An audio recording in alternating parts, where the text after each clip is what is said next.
दूसरी तरफ कैफिर का मूड बहुत खराब है और वह किसी से भी झगड़ने को तैयार है। जब उन्हें पता चलता है कि उनका जीनियस हैकर स्कूल के सिस्टम को हैक नहीं कर पाया और न ही कैमरे से यह पता कर पाया कि पैसे किसने चुराए, तो सबको लगने लगता है कि शायद साई इतना अच्छा हैकर नहीं है जितना वो दिखाता है और शायद बच्चों ने उससे बाजी मार ली। कोई सुझाव देता है कि स्कूल के कैमरे चेक किए जाएं, लेकिन कैफिर गुस्से में कहता है, क्या तुम बेवकूफ हो? हम सिक्योरिटी डिपार्टमेंट से हैं, अगर पकड़े गए तो पिटाई हो जाएगी। वह यह प्लान कैंसिल कर देता है और सबको दूसरे प्लान पर काम करने को कहता है, जो अब तक एक रहस्य है। तभी कोई यूरी के बारे में पूछता है तो कैफिर गुस्से से कहता है, क्या मैं तुम्हारे लिए काफी नहीं हूँ? और फिर गुस्से में उन्हें सजा देने के लिए बास्केटबॉल खेलने के लिए कहता है। उधर यूरी बहुत ही स्वीट बनकर जे को उसके घर तक छोड़ने की पेशकश करता है, लेकिन जे नाराज हो जाती है क्योंकि उसे लगा था यूरी उसे कार से छोड़ेगा। जब बाइक चलती है तो उसे गिरने का डर लगता है, इसलिए वह डर कर यूरी को पकड़ लेती है और अपने हाथ उसके पेट पर रख देती है। यूरी हंसते हुए कहता है, हटा लो, गुदगुदी हो रही है। फिर वह हाथ कंधे पर रखती है, लेकिन तभी बाइक का बैलेंस बिगड़ जाता है और जे गिरकर घायल हो जाती है। यूरी को कुछ नहीं होता। वह अपना रुमाल निकालता है और उसके पैर पर बांधता है, फिर उसे सहारा देकर बाइक पर बैठाता है और खुद पैदल चलता है ताकि वह बाइक को संभाल सके। जब वे उसके घर पहुंचते हैं तो यूरी उसे गोद में उठाकर अंदर ले जाता है और दिखाता है जैसे वह थक चुकी हो। जे की दादी घर लौटती हैं और ये देखती हैं। वह डांटते हुए कहती हैं, उसे नीचे रखो बेटा, मोहल्ले वाले देख रहे हैं। यूरी कहता है कि वह मदद करना चाहता है। दादी उसे अंदर बैठने को कहती है। यूरी फर्स्ट एड बॉक्स उठाकर खुद ही जे की चोट का इलाज करने लगता है। जे दर्द में अपनी दादी से चिपक जाती है, लेकिन यूरी का नरम स्पर्श उसे आराम देता है और जब तक इलाज खत्म होता है उसे ज्यादा दर्द महसूस नहीं होता। दादी, जो बहुत समझदार हैं, नोटिस करती हैं कि ये दोनों एक अच्छे कपल लगते हैं। वह पूछती हैं, क्या तुम उसका बॉयफ्रेंड हो? जे तुरंत मना कर देती है, लेकिन दादी कहती हैं कि ये दोनों तो कपल जैसे लगते हैं। यूरी शर्मा जाता है और उसका चेहरा उसके बालों की तरह लाल हो जाता है। जे समझाती है कि वे सिर्फ क्लासमेट्स हैं, लेकिन दादी जिद करती हैं कि यूरी वहीं रुके और उनके साथ दिन बिताए। आयरिस, जिसे यूरी पसंद नहीं है, उसे बाहर निकालने की कोशिश करता है, लेकिन दादी उसे कान पकड़कर डांटती हैं और कहती हैं कि ठीक से रहो वरना अंजाम बुरा होगा। बाकी सब डर जाते हैं क्योंकि सब जानते हैं कि दादी से पंगा नहीं लेना चाहिए। डिनर के वक्त दादी यूरी से उसके परिवार के बारे में पूछती हैं। जब यूरी बताता है कि उसका परिवार जापान में रहता है तो दादी खुश हो जाती हैं। वह उससे कुछ जापानी बोलने को कहती हैं ताकि अपनी स्किल दिखा सकें। वह ये जानकर खुश होती हैं कि यूरी का परिवार अमीर है। आयरिस अब भी यूरी को पसंद नहीं करता। वह जे से कहता है कि डिनर के बाद उसे बाहर निकाल दो। जे उसकी बात अनदेखी कर देती है। यूरी प्लेट से मटर निकाल लेता है क्योंकि उसे मटर बहुत पसंद है और बदले में जे उसकी प्लेट से आलू लेती है। ऐसा लगता है जैसे दोनों एक दूसरे की पसंद समझ चुके हैं। दादी यह सब चुपचाप देखती हैं और कहती हैं, जे, तुम्हें यूरी की पसंद का खाना बनाना सीखना चाहिए। तुम दोनों तो जैसे शादी करने वाले हो। मुझे लग रहा है तुम दोनों के बीच कुछ चल रहा है। मित्रों, अब समस्या ये है कि यूरी के चेहरे पर चमक आ गई है और उसे लगने लगा है कि दादी सच में सब समझ रही हैं। तभी जे को कैफिर का मैसेज आता है, लेकिन वह उसे नजरअंदाज कर देती है और अपना ध्यान यूरी पर बनाए रखती है। डिनर के बाद जे यूरी को बाहर तक छोड़ने जाती है। हम देखते हैं कि उसकी कार उसे लेने आ गई है। दोनों हंसते हैं और यूरी बहुत खुश होता है जब जे उसे गुड नाइट कहती है। वह वहाँ खड़ा है जैसे उसके चारों तरफ दिल और पटाखे फूट रहे हों। जैसे ही यूरी चला जाता है, जे को कैफिर का मैसेज याद आता है। वो उसे खोलती है और पाती है कि उन्होंने प्लान बदल दिया है। अगले दिन स्कूल में जे हैरान रह जाती है जब कैफिर के ग्रुप का एक लड़का उसे क्लासरूम में जाने से रोकता है, लेकिन हमारी लड़की खाने से उसे डिस्ट्रैक्ट कर देती है और अंदर घुस जाती है। वह देखती है कि उन्होंने उस लड़की को घेर लिया है जिसके पास बैग था और उसके बॉयफ्रेंड को पीट रहे हैं ताकि वो कबूल कर ले। जे कैफिर पर चिल्लाती है और कहती है कि इससे कुछ हासिल नहीं होगा और अगर स्कूल को पता चला तो बड़ी मुसीबत हो जाएगी। वो जोर देती है कि ऐसे मामलों में दयालुता ज्यादा काम करती है। सच में जब वे लड़की को छोड़ते हैं तो वो अपने बॉयफ्रेंड की तरफ दौड़ती है और अंत में कबूल करने को तैयार हो जाती है, लेकिन जैसे ही वो बोलने लगती है डर से चुप हो जाती है। जे अपने बाल नोचने को तैयार है, लेकिन लड़के उसे पीछे रोकते हैं और कहते हैं, हर बात प्यार से नहीं सुलझती। कैफिर को जे का रवैया चुभता है और वो अपने आदमियों से कहता है कि उसे पकड़ कर रखो जब तक वो खुद बॉयफ्रेंड से निपटे। और जैसा कि आप जानते हैं, कैफिर का एक मुक्का इंसान को सीधा मंगल ग्रह पहुंचा सकता है। लड़की डर के मारे कबूल कर लेती है कि साई बेगुनाह है और किसी और ने उसे फंसाने को कहा था, लेकिन वो उस इंसान का नाम बताने से डरती है। तभी रॉकी पीछे से सामने आती है और बताती है कि उसने सारी कबूलियत रिकॉर्ड कर ली है। जे हैरान रह जाती है, लेकिन रॉकी कहती है, मैं तुम्हारे लिए आई थी। तभी साई बोल पड़ता है, नहीं, ये झूठ बोल रही है, ये मेरे लिए आई थी, इसे आज भी मुझसे प्यार है। और सारे लड़के ताली बजाते हैं और उसे चीयर करते हैं। वे कबूलनामे की वीडियो अपने हैकर दोस्त को दे देते हैं, जो उसे उस लड़की के अकाउंट से अपलोड कर देता है, जिससे ऐसा लगे कि उसी ने सब कुछ किया। जब उस लड़की को पता चलता है तो वह गुस्से से भर जाती है और केओ पर शक करती है, जो उसके पासवर्ड जानता है। केओ कहता है, तुम पागल हो क्या? मैं तो यहीं था, मैंने कैसे किया होगा? वो असली आरोपी को खोजने स्कूल में इधर उधर भागने लगती है। इधर कैफिर बहुत शांत भाव से जे से कहता है, मैंने साई का मसला हल कर दिया, अब शुक्रिया तो बोलो। जब जे जे मना करती है तो वो कहता है तो फिर मुझे कुछ और चाहिए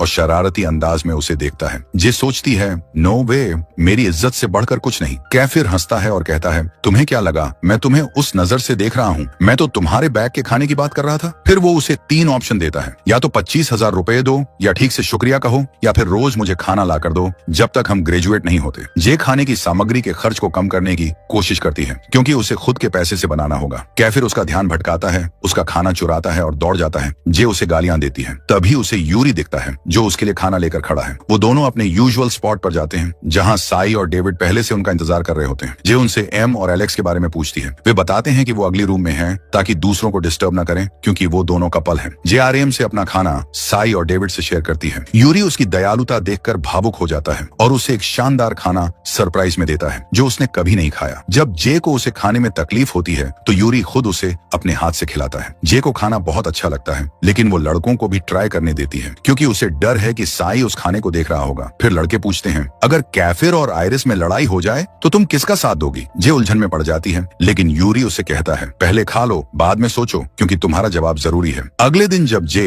स्कूल जा रही होती है तो एक नया लड़का आता है जिसकी नीली आंखें हैं और परफेक्ट इंग्लिश बोलता है। वो उसे लिफ्ट ऑफर करता है क्योंकि जे भारी सामान ले जा रही होती है लेकिन जे सोचती है सिर्फ हैंडसम और इंग्लिश बोलने से मैं हाँ क्यों कहूँ। तभी यूरी अपनी शानदार कार में आता है और लिफ्ट ऑफर करता है। जे मान जाती है और रास्ते में उससे पूछती है तुम इस गली में क्यों आए? तुम तो यहाँ रहते भी नहीं। यूरी झूठ बोलता है कि वो कोई काम से जा रहा था। वो उसकी मदद करने की पेशकश करता है लेकिन जे कहती है नो वे, ये खाना उस बेवकूफ कैफिर के लिए है। तभी कैफिर आता है, बैग छीन लेता है और क्लासरूम में भाग जाता है। अब बताने की जरूरत नहीं कि आगे क्या होता है। जैसे ही भूखे लड़कों को खाना मिलता है वो उस पर टूट पड़ते हैं। जे गुस्से में आ जाती है और कैफिर को गालियां देने लगती है। सारा दोष उसी पर डालती है। वह जाकर बैठ जाती है। तभी टीचर क्लास में आते हैं और घोषणा करते हैं कि स्कूल फेस्टिवल आने वाला है और सभी को उसकी तैयारी करनी होगी। जे थोड़ी उलझन में पड़ जाती है तो बाकी लोग समझाते हैं कि ये 1 हफ्ते चलने वाला उत्सव होता है जिसमें ढेर सारी एक्टिविटीज, गेम्स और यहाँ तक कि ब्यूटी कॉन्टेस्ट भी होते हैं। बिल्कुल तय है कि स्कूल की बुली हर साल ये कॉन्टेस्ट जीतती आई है। हर डिपार्टमेंट को एक जिम्मेदारी दी जाती है और इस बार कैफिर के ग्रुप को स्कूल की सुरक्षा और सफाई का काम मिला है। इस वजह से कैफिर फेस्टिवल में भाग लेने से मना कर देता है। उसे लगता है कि यह काम उनके लिए अपमानजनक है, जैसे वो दूसरों के नौकर बन गए हों। लेकिन जे इससे सहमत नहीं होती। वह चाहती है कि कुछ नया किया जाए और वो फेस्टिवल में भाग लेना चाहती है। कैफिर विरोध करता है और दोनों में बहस हो जाती है। क्लास 2 हिस्सों में बंट जाती है। कुछ लोग कैफिर के पक्ष में हो जाते हैं क्योंकि वो उससे डरते हैं और उसकी बात से सहमत होते हैं, जबकि बाकी लोग जे का साथ देते हैं क्योंकि उन्हें फेस्टिवल में बहुत सारा खाना और खूबसूरत लड़कियों से मिलने की संभावना लुभाती है। टीचर बीच में आते हैं और कहते हैं कि सब शांत हो जाओ, आपसी सहमति से कोई फैसला करो और ब्रेक के बाद मुझे बताओ। ब्रेक में जे साई के साथ टहलते हुए बात कर रही होती है। साई उसे अकेले लंच करने के लिए कहता है। जे को लगता है कि वो फ्लर्ट कर रहा है तो उसे गुस्सा आ जाता है और वो यूरी को कॉल करती है। वो यूरी से कहती है कि थोड़ी देर में वो उसके और बाकी लोगों के साथ जुड़ जाएगी। फिर वो कैफिर का लंच बॉक्स उठाती है ताकि उसे वापस दे सके। कैफिर साफ साफ जल रहा होता है और नहीं चाहता कि वो जाए। वो जे को आदेश देता है कि वहीं बैठकर उसके साथ लंच करे। जब जे मना करती है तो वो पूरे ग्रुप को बुला लेता है और उन्हें वहीं खाना खिलाने लगता है ताकि जे को मजबूरी में रुकना पड़े। शुक्र है कि जे को यूरी के बगल में बैठने का मौका मिल जाता है। बाकी ग्रुप के लड़के भूख से उनका खाना ताकते रहते हैं लेकिन कैफिर उन्हें चेतावनी देता है, अब से खाना चुराना बैन है, सबको अपना खाना खुद लाना होगा। फिर कैफिर जे और यूरी के बीच में बैठ जाता है। सोचता है कि इससे जे का ध्यान उसी पर जाएगा लेकिन जे उसे पूरी तरह इग्नोर करती है। बाकी लड़कों पर तरस खाकर जिनके पास खाना नहीं है, जे सुझाव देती है कि क्यों न सबके लिए खाना बना लिया जाए क्योंकि पास में एक किचन है। लेकिन कैफिर उस पर चिल्लाता है कि वो किचन का सामान छुए भी नहीं क्योंकि वो उनके दोस्त का है। सरप्राइज ये है कि उस किचन का मालिक एक लड़का है जिसका नाम ईमॉन है, जो स्कूल नहीं आ पाता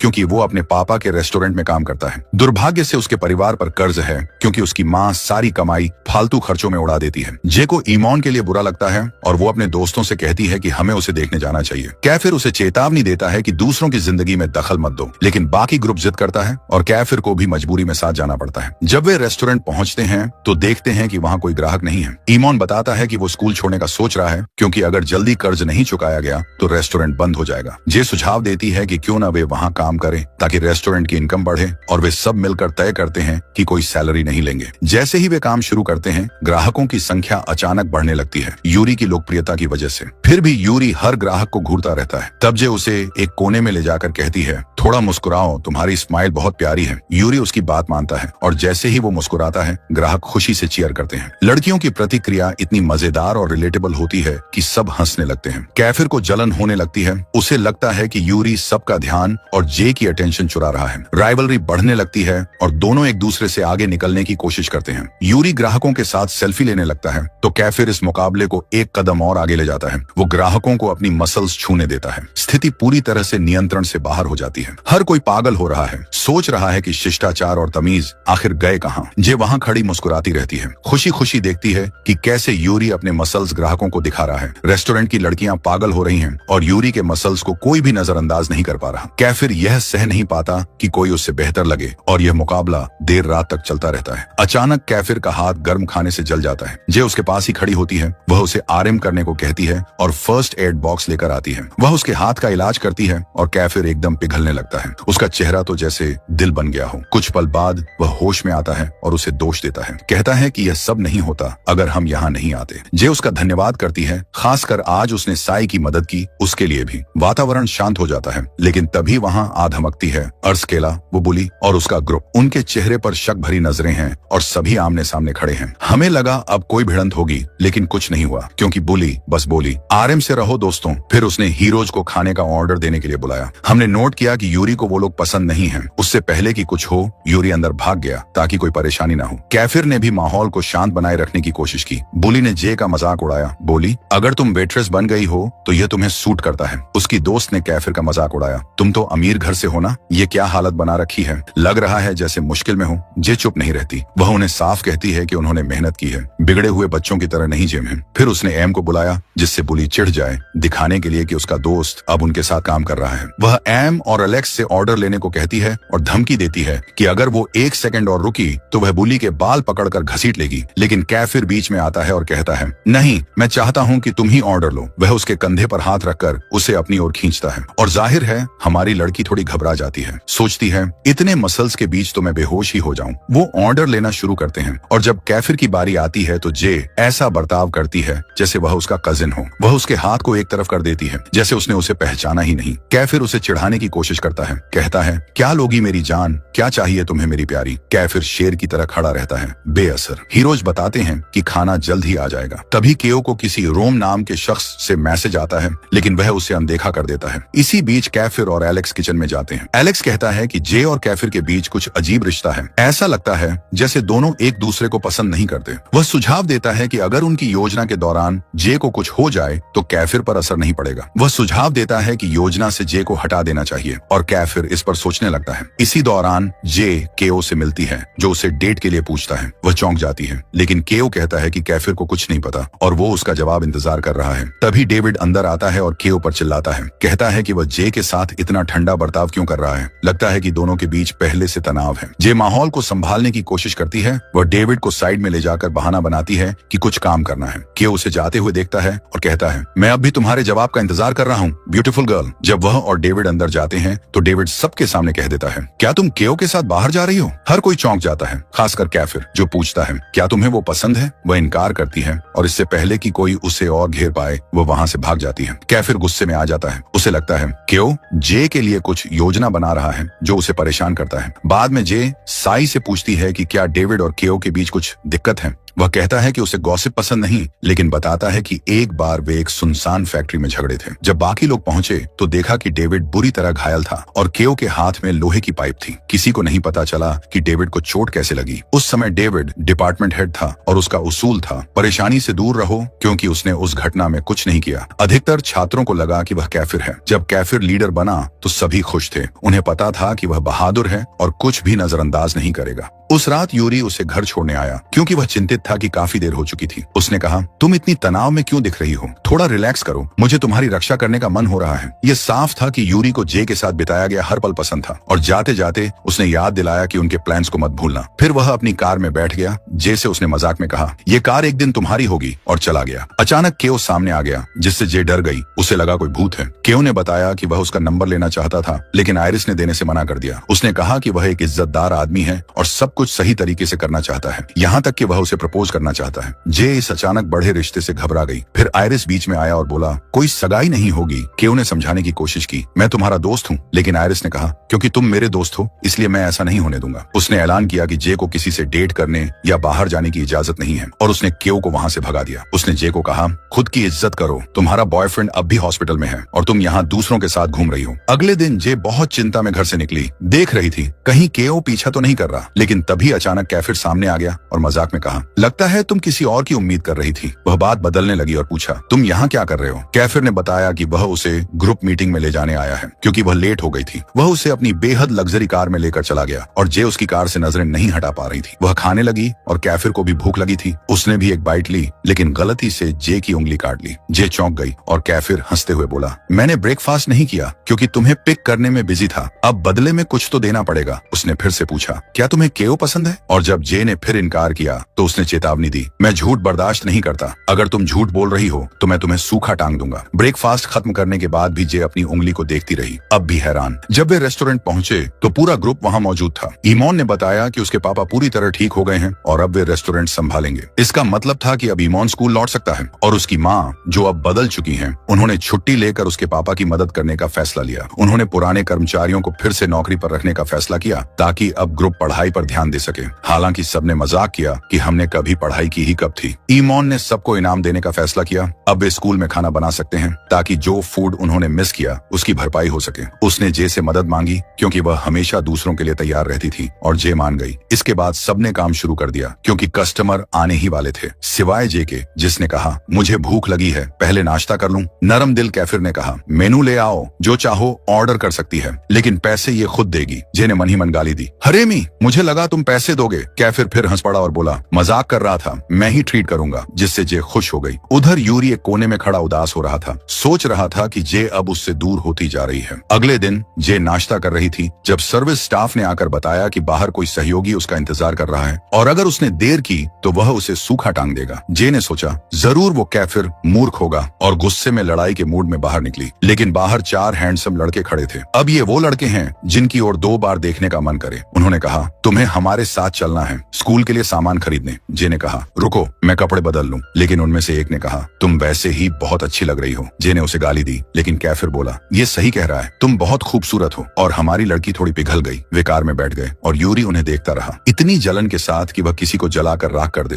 वे दुकान पहुंचे और इतना सामान खरीदा कि किसी पूरे कबीले का पेट भर जाए। जे भारी बैग्स उठाते हुए चिढ़ गई, क्या किसी में जरा सी इंसानियत नहीं बची जो मेरी मदद करे? यूरी बैग्स उठाने ही वाला था लेकिन कैफिर पहले ही उठा चुका था। यूरी दुखी हो गया और बाकी बैग्स के लिए मदद ऑफर की लेकिन जे ने मना कर दिया, बोली, मैं खुद को संभाल सकती हूँ। अगले दिन स्कूल में जे थकी हुई थी और सोना चाहती थी। तभी अचानक यूरी पीछे से आकर उसे डरा देता है। जे उसके इस अचानक से सामने आने पर चौंक जाती है और देखती है कि उसने अब चश्मा हटाकर कॉन्टैक्ट लेंस पहन लिए हैं। वो उसे देखकर कहती है, तुम बहुत अच्छे लग रहे हो। और मन में सोचती है, मेरा लड़का तो चश्मे के साथ भी अच्छा लगता है और बिना चश्मे के भी। उसी वक्त कैफिर को जलन होने लगती है। जब वो क्लास में पहुंचते हैं तो जे देखती है कि साई सो रहा है। वह उसे जगाने की कोशिश करती है लेकिन अमन कहता है, छोड़ो, वो तो पत्थर है, उठने वाला नहीं। इसके बाद वे रसोई की सफाई करने लगते हैं ताकि सामान स्टोर किया जा सके। तभी जे को एक बॉक्स दिखता है जिस पर केला लिखा होता है। वह पूछती है, क्या हुआ था? उसे बताया जाता है कि केला एक अच्छी लड़की थी लेकिन जब गुस्सा आती थी तो बिल्कुल शैतान बन जाती थी। एक बार उसने एक लड़की के बाल खींचकर उसे चोट पहुंचाई थी। स्कूल उसे निकालना चाहता था लेकिन बाद में उसे यहाँ ट्रांसफर कर दिया गया। जे हैरान होकर पूछती है, इतना सब कुछ होने के बाद वो वापस कैसे आई? कैफिर बीच में आकर कहता है, ये तुम्हारा मामला नहीं है। वह धीरे से फुसफुसाता है, ज्यादा जिज्ञासा बुरी होती है, समझी मेरी बिल्ली, और चला जाता है। जे थोड़ी डर जाती है लेकिन फिर उसे याद आता है कि उसी सुबह कैफिर ने उसका हाथ पकड़ा था और वो सब कुछ भूल जाती है। जे काम पर लग जाती है।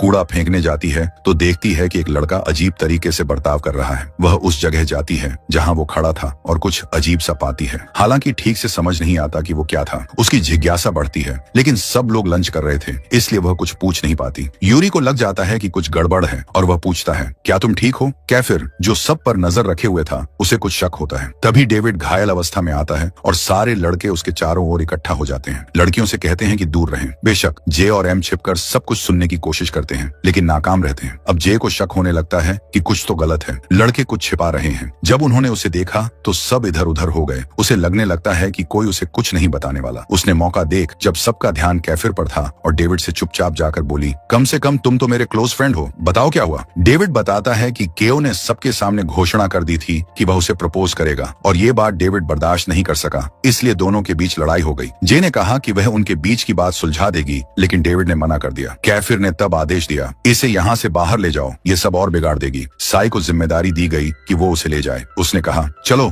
तुम्हारे लिए बर्तन धोने पड़े हैं। दोनों मिलकर बर्तन धोने लगते हैं। जे ने फिर पूछा, अब तो बता दो ना क्या चल रहा है। साई बोला, तुम जानती हो मैं गॉसिप में नहीं पड़ता। फिर थोड़ी देर बाद मान गया और बोला, लड़के डेविड के लिए इंसाफ लेने की कोई योजना बना रहे हैं, प्लीज मुझ पर और दबाव मत डालो, और वहां से भाग गया। थोड़ी देर बाद कैफिर अंदर आया और बोला, तुम यहाँ क्या कर रही हो मिस। जे ने भी पलटकर पूछा, तुम यहाँ क्या कर रहे हो। कैफिर ने बताया, ये लड़कों का बाथरूम है और मुझे पूरा हक है यहाँ रहने का। जे बोली, मेरी क्या गलती है, लड़कियों का बाथरूम तो बंद है। कैफिर ने फिर से वही पुराना सवाल पूछा, क्या तुम्हें केओ पसंद है। जब जे ने फिर से मना किया तो उसने उसका कपड़ा पकड़ लिया, उसकी आंखों में झांकते हुए कहा, मेरे सामने कहो ना। जे ने कहा, तुम्हें इससे क्या फर्क पड़ता है, और पूछा, तुम इतना क्यों परेशान हो रहे हो। कैफिर शर्मिंदा हो गया, कोई जवाब नहीं दे पाया, उल्टा उस पर इल्जाम डाल दिया। तुम्हें ही मुझसे फर्क पड़ता है। जे ने समझाया, मैं सिर्फ तुम सबके बीच की परेशानी हल करना चाहती हूँ। उसी दिन बाद में पूरा ग्रुप इकट्ठा हुआ और जे को चेतावनी दी, हमें फॉलो मत करना। लेकिन जे की जिज्ञासा फिर हावी हो गई। उसने आन को चकमा दिया और चुपके से उनका पीछा करने लगी। वे एक सुनसान इमारत में घुसे।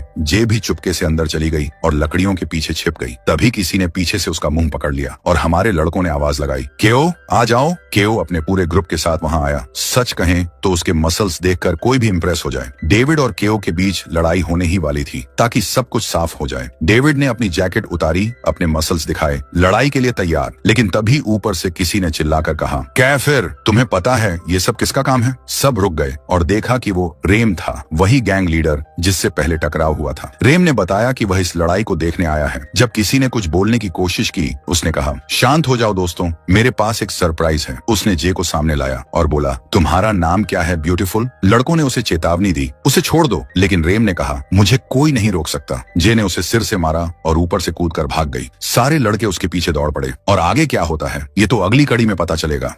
लड़कों ने उसे चेतावनी दी कि लड़की को जाने दो, लेकिन रेम ने साफ कह दिया कि उसे कोई भी मजबूर नहीं कर सकता। तभी जे ने रेम को सिर से मारा और वहां से भाग निकली, ऊंचाई से छलांग लगाते हुए। सारे लड़के उसके पीछे भागे। ये तब हुआ जब वो के गैंग से लड़ रही थी, क्योंकि वो उन्हें चुनौती दे रही थी। हालांकि जे ने जवाबी हमला किया और उन पर टूट पड़ी। उसकी यह हरकत उन्हें चौंका देती है। उसी वक्त उसे पिछली घटनाएं याद आती हैं और वह सोचती है कि शायद उसके साथ कुछ हुआ था, क्योंकि उसे बेहोश होने का भी याद नहीं। तीनों लोग उसे ऐसे देख रहे थे जैसे वो पागल हो, क्योंकि वो लोग उसे पकड़ भी नहीं पाए थे और वो गंभीर रूप से घायल भी हो सकती थी। कैफ फिर बहुत ज्यादा परेशान हो जाता है और समय बीतते ही वह तुरंत जाकर देखता है कि जे ठीक है या नहीं। वे नहीं चाहते कि वह दोबारा ऐसा खतरनाक कदम उठाए, क्योंकि वे सच में उसके लिए डरे हुए थे। इस बीच साई जैसे किसी और ही दुनिया में खोया हुआ था। उसे लगा कि जे उड़ रही थी। जे उससे माफी मांगती है और फिर वे सब दूसरे गैंग की जगह से भागने की कोशिश करते हैं। सब लोग जे को कमजोर समझते हैं, इसलिए उसे ही निशाना बनाते हैं, खासकर क्योंकि वे पहले भी उससे लड़ चुके हैं। वो उन्हें इस स्थिति में घसीटने का दोष देती है और तय करती है कि उसे अकेले में बात करेगी। कोई इससे खुश होता है और बाकी सब उन्हें अकेला छोड़ देते हैं। कैफिर नहीं चाहता कि वो अकेली रहे,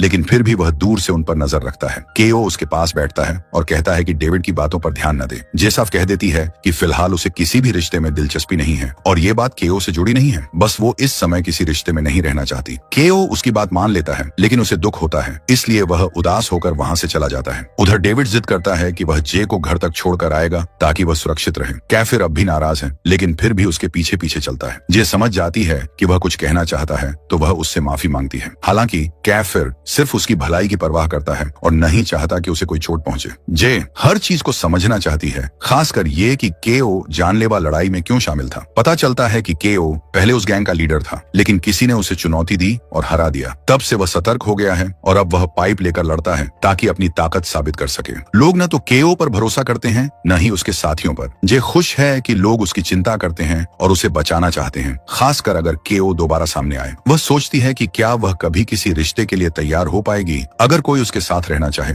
उसे शक है कि कैफिर उससे प्यार करता है, लेकिन वह खुद से इस बात को इनकार करती है और शांति पाने के लिए वहां से चली जाती है। बाद में जब वह देर रात घर लौटती है तो सब लोग उसके लिए चिंतित होते हैं। वह बताती है कि उसका सिर लग गया था। एंजेलो बताता है कि वह पहले ही काम के सिलसिले में बाहर निकल गया था। वह यह भी बताता है कि उसे अब रात आयरिस के साथ एक ही कमरे में गुजारनी पड़ेगी, क्योंकि दूसरा कमरा नहीं है। इसलिए उन्हें अब अच्छे से रहना होगा। तभी फोन की घंटी बजती है और आयरिस सब कुछ समझाता है कि उनके बीच क्या हुआ था और उसे अब इस मामले को कैसे संभालना चाहिए। जब जे एक प्रेगनेंसी टेस्ट देखती है तो उसे लगता है कि ये उसका है और शायद कैफिर उसका पिता है। उसे याद आता है जब उसने पहली बार इसे देखा था, लेकिन फिर उसे पता चलता है कि ये टेस्ट डेंजल की गर्लफ्रेंड का है जो सच में प्रेग्नेंट है। एंजेलो आयरिस से इस बारे में सवाल करता है जिससे वह चौंक जाता है। सबको लगता है कि जे प्रेग्नेंट है और बच्चे का बाप कैफिर है। इससे तनाव पैदा होता है, खासकर आयरिस और जे के बीच, क्योंकि जे बार बार उसे मुश्किल में डाल देती है। एंजेलो नहीं चाहता कि ये बात उनके परिवार की इज्जत पर असर डाले, इसलिए वे सब कुछ साफ करने की कोशिश करते हैं। कैफिर को बुलाया जाता है और सब लोग इकट्ठा होते हैं ये जानने के लिए कि क्या जे सच में प्रेग्नेंट है। जे को लगता है कि कोई भी उसके पक्ष में नहीं है। बाद में वह कैफिर के पापा से बात करती है जो खुद भी नाराज है। तभी डॉक्टर आता है और कहता है कि जे प्रेग्नेंट नहीं है। टेस्ट का नतीजा नेगेटिव आता है। सब लोग राहत महसूस करते हैं, लेकिन इस गलतफहमी की वजह से शर्मिंदा भी होते हैं। कैफिर इस स्थिति पर हंसना बंद नहीं करता। जे वहां से चली जाती है और कैफिर उसके पीछे आता है। यूरी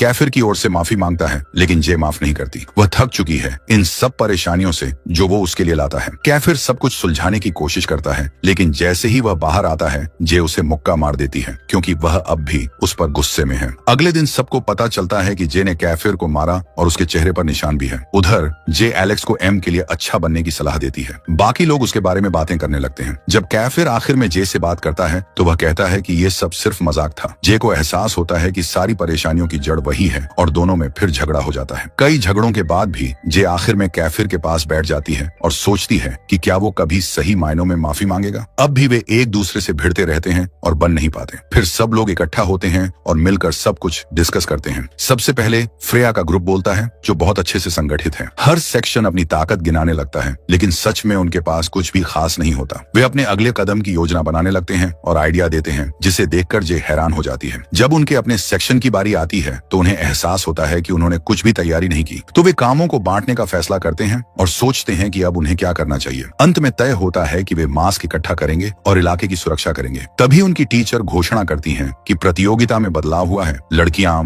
लड़कों जैसे और लड़के लड़कियों जैसे कपड़े पहनेंगे और हर सेक्शन में सबसे आकर्षक व्यक्ति को चुना जाएगा। इसी वजह से फ्रेया सेक्शन ई को अपने साथ प्रतियोगिता में शामिल कर लेती है। हालांकि वह जानबूझकर उन्हें नीचा दिखाने की कोशिश करती है। समय बीतता है और खाने को लेकर ईमोन के साथ उनका झगड़ा हो जाता है। जे सब कुछ संभालने आगे आती है, जबकि कैफिर हमेशा की तरह उसके पास बैठा रहता है, जैसे उसे फिर से करीब आने की कोशिश हो। इस बीच जे डेंजल को अकेले बैठे हुए देखती है जो उदास लग रहा है क्योंकि उसकी गर्लफ्रेंड प्रेग्नेंट है। वह उसके पास जाती है और नोटिस करती है कि वह पहले की तरह ठीक से खाना भी नहीं खा रहा। वह उसे खाने के लिए कहती है, मानकर कि वह ज्यादा सोच रहा है, लेकिन डेंजल मजाक करता है कि वही प्रेग्नेंट है। जे थोड़ी भोली होती है, इसलिए एक पल को मान भी लेती है, लेकिन फिर समझ जाती है कि वह मजाक कर रहा है, जिससे उसे गुस्सा आ जाता है। वह उसका खाना उठाकर चली जाती है और डेंजल चुपचाप खाना शुरू कर देता है। उसी समय सेकंड सेक्शन की एक और लड़की जो डेंजल को डेट कर रही है उससे मिन्नतें करती है कि वह उनके बच्चे को अपनाए, लेकिन डेंजल उसे लगातार नकारता रहता है। तभी जे वहां पहुंचती है और उस पर चिल्लाने लगती है, जिससे डेंजल को बीच में आकर उसे रोकना पड़ता है। जे को लगता है कि वह अपनी गर्लफ्रेंड को उससे ज्यादा अहमियत देता है और उसी के कारण बच्चे को नकार रहा है। वह उसे मजबूर करती है कि वह लड़की से ठीक से बात करे और उसे उसकी जिम्मेदारी याद दिलाती है। बाद में जे डेंजल को समझाने की कोशिश करती है कि वह बच्चे को स्वीकार करे, लेकिन लड़की रोती रहती है। जे उसे सांत्वना देने लगती है और समझ जाती है कि वह लड़की एक अनाथ है और उसका कोई परिवार नहीं है। डेंजल इसलिए उसके साथ नहीं रहना चाहता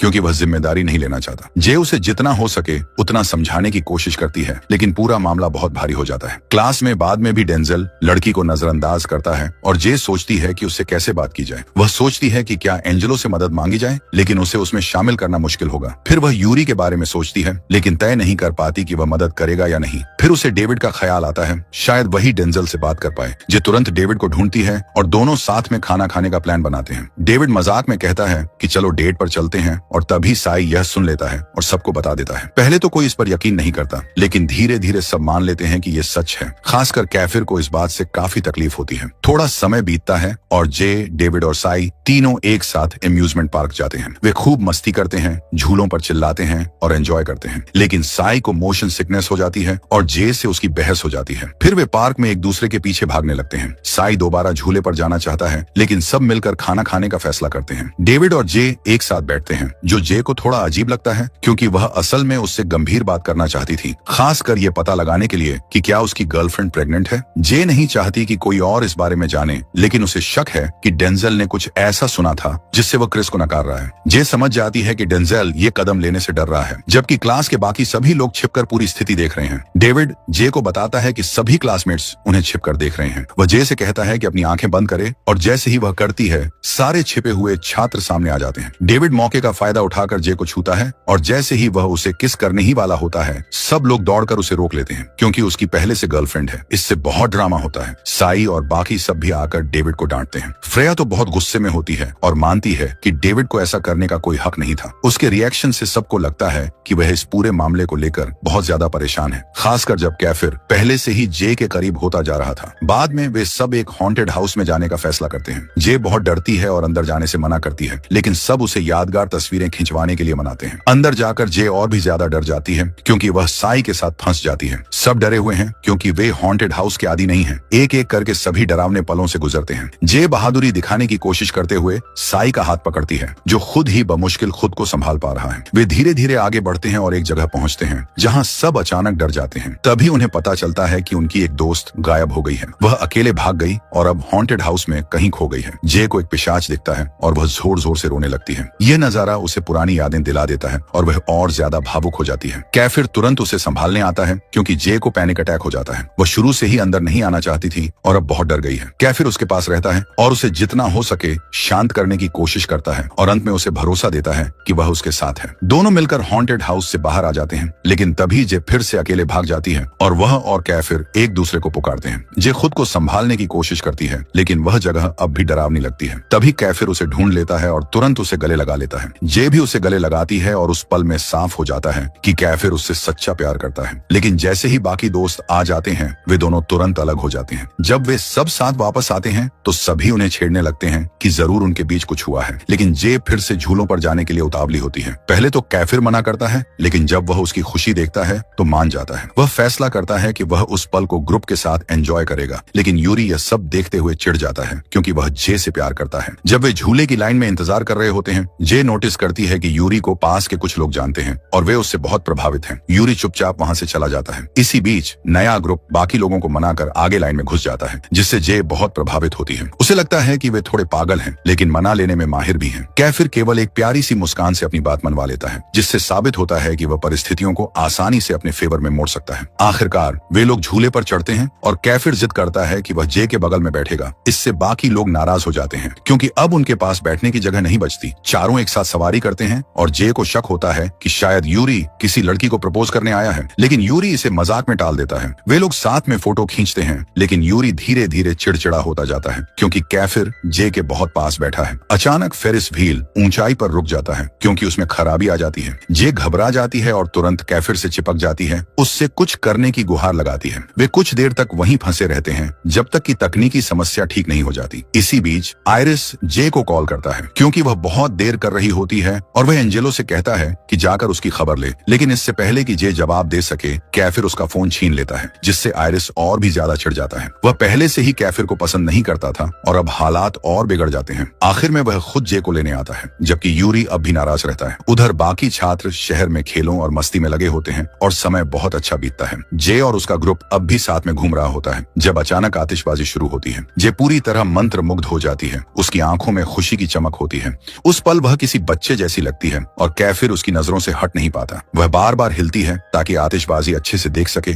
और फोटो लेने की कोशिश करती है, लेकिन तभी उसे याद आता है कि उसका फोन अब भी कैफिर के पास है। इस बात पर दोनों में बहस हो जाती है और इसी बहस के दौरान वह अचानक उसके सीने से जा लगती है। कुछ देर बाद आयरिस आता है और साफ साफ चिढ़ा हुआ दिखता है कि जे कैफिर के इतने करीब क्यों हो रही है। उनके दोस्त उसे चेतावनी देते हैं कि वह सेक्शन ई के किसी भी लड़के से न जुड़े, खासकर कैफिर से। यह सब सुनकर जे अपने और कैफिर के बीच बीते हर पल को याद करती है, कैसे उसने हमेशा उसकी मदद की और साथ दिया। लेकिन फिर भी वह अपने जज्बात को नकारती है और वहां से चली जाती है। बाद में वह अनजाने में डेंजल के घर पहुंच जाती है और वहां का माहौल देखकर हैरान हो जाती है। डेंजल के पापा उसे देखते ही डेंजल को बुला लेते हैं। कैफिर भी वहां आता है और जे को देखकर चौंक जाता है, लेकिन समझ जाता है कि वह कुछ बात करना चाहती है। वातावरण अचानक गंभीर हो जाता है जब डेंजल अपने कठिन और गरीब जीवन के बारे में सच बता देता है। वह बताता है कि वे लोग घर से ही काम करते हैं और यह उसका बहाना रहा है अपनी गर्लफ्रेंड ग्रेस से दूरी बनाए रखने का। हालांकि वह और ग्रेस एक दूसरे से प्यार करते हैं, वह कभी भी पूरी तरह इस रिश्ते को स्वीकार नहीं कर पाया। उसे हमेशा अपराध बोध रहता है, क्योंकि ग्रेस उसे महंगे तोहफे देती है। वह शुरू से इस रिश्ते को गुप्त रखना चाहता था, लेकिन गर्भवती होने के बाद वो फंस गया और अब न तो जिम्मेदारी ले पा रहा है और न ही उसे खोना चाहता है। वह कबूल करता है कि वह ग्रेस से बहुत प्यार करता है, लेकिन परिणामों से डरता है। तभी ग्रेस वहां पहुंचती है। उसकी आंखों से आंसू बह रहे होते हैं। जे उसे रोता हुआ देखती है और उसके दर्द को समझ जाती है। ग्रेस को यह महसूस हो चुका होता है कि जिस इंसान से वह प्यार करती है उसी ने उसे सबसे ज्यादा चोट दी है। भावनाओं में डूबी ग्रेस वहां से भागती है और जाकर कैफिर से टकरा जाती है। कैफिर उसके पीछे भागता है और जे भी उनका पीछा करती है। जब वह कैफिर को देखती है तो कुछ देर तक उसे घूरती रहती है। उसके मन में कई सवाल उठते हैं, लेकिन वह खुद को संभालते हुए आगे बढ़ जाती है। डेंजल की गर्लफ्रेंड एक इमारत की छत पर खड़ी होती है, छलांग लगाने के लिए तैयार। सभी लोग उसे रोकने की कोशिश करते हैं, खासकर जे, जो उससे मिन्नतें करती है कि वह ऐसा न करे। कैफिर उसकी झिझक देखता है और सभी से कहता है कि उसे खुद तय करने दो, जिससे जे चौंक जाती है। आखिर में कैफिर सही साबित होता है। डेंजल की गर्लफ्रेंड रुक जाती है और सीधे डेंजल की बाहों में गिर जाती है, जहां डेंजल उसे दिलासा देता है और वादा करता है कि वह अब कभी उसे नहीं छोड़ेगा। यह पल इतना भावुक होता है कि देखने वाले भी अपनी तन्हाई महसूस करने लगते हैं। अगले दिन स्कूल में यूरी नोटिस करता है कि जे परेशान है। दूसरी ओर फेलिक्स इस बात से नाराज है कि उसका भाई जे की वजह से बड़ी मुसीबत में पड़ गया और अब कोई उसकी परवाह नहीं कर रहा। बाद में जे उसे बास्केटबॉल खेलते देखती है उसके सीक्रेट स्पॉट पर और उसे चीयर करती है, लेकिन फेलिक्स गुस्से में भड़क उठता है क्योंकि वह चाहता है कि कोई उसकी जिंदगी में दखल न दे। बाद में वह माफी मांगता है और मानता है कि वह बस परेशान है। जे उसे स्कूल फेस्टिवल की बास्केटबॉल प्रतियोगिता में शामिल होने के लिए कहती है, लेकिन वह मना कर देता है क्योंकि उसका जे से झगड़ा है। जे और फेलिक्स के बीच बढ़ते तनाव को देखकर ग्रुप चिंतित हो जाता है, खासकर यूरी, जो जे और फेलिक्स की नजदीकी से जलने लगता है। बाद में जे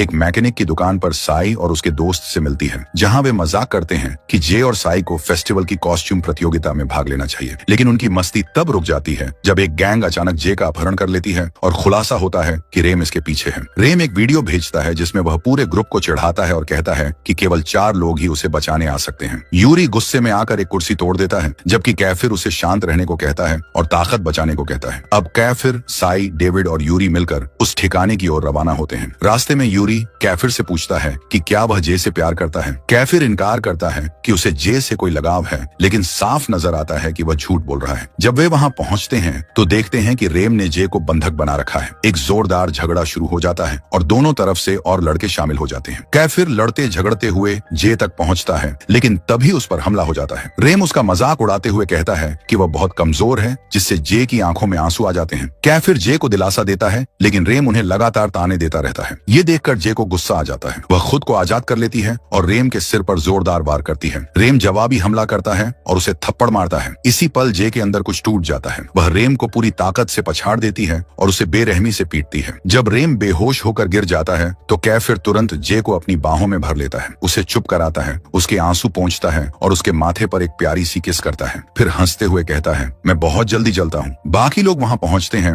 और यूरी का चेहरा काला पड़ जाता है जब वह दोनों को साथ देखता है। वे जल्दी से जे को अस्पताल ले जाते हैं और कैफिर वहीं उसके पास बैठा रहता है, उसके होश में आने का इंतजार करता है। उधर जे के ताकतवर अंकल अस्पताल आते हैं और कैफिर को एक प्राइवेट बातचीत के लिए अलग ले जाते हैं। वहीं आयरिस जे के पास बैठा रहता है, उम्मीद करता है कि वह जल्दी होश में आए। जैसे ही वह उसके माथे को छूता है, जे हिलती है और आंखें खोल देती है। लेकिन जैसे ही जे होश में आती है, उसका पहला सवाल होता है, कैफिर कहाँ है? कैफिर अंदर आता है, लेकिन उसी पल जे का भाई उसे एक और बातचीत के लिए बाहर ले जाता है। अंदर सारे लड़के जे के पास इकट्ठा हो जाते हैं, राहत की सांस लेते हैं। साई हमेशा की तरह नाटकीय अंदाज में रोता है और उससे चिपक जाता है। जे उसकी तरफ आंखें घुमाती है और कहती है, बस करो अब। इस बीच जे के अंकल आयरिस पर गुस्सा करता है, कहता है कि जब वह किडनैप हुई थी तब वह चुपचाप खड़ा था। वह यह भी कहता है कि असली हीरो तो कैफिर है, जो उसका कोई खून का रिश्ता भी नहीं है। जाने से पहले जे के अंकल आयरिस को चेतावनी देते हैं, उसका ध्यान रखना। फिर आयरिस हैरान रह जाता है जब वह जे की माँ, जो उसकी मौसी भी होती है, को वहाँ देखता है। वह उसे गले लगाती है, लेकिन कैफिर उसे झटक देता है और पूछता है, इतने सालों बाद अब क्यों आई हो? वह बताती है कि वह अपनी बेटी की खैरियत जानने आई है और अपनी अगली शादी की घोषणा करने भी।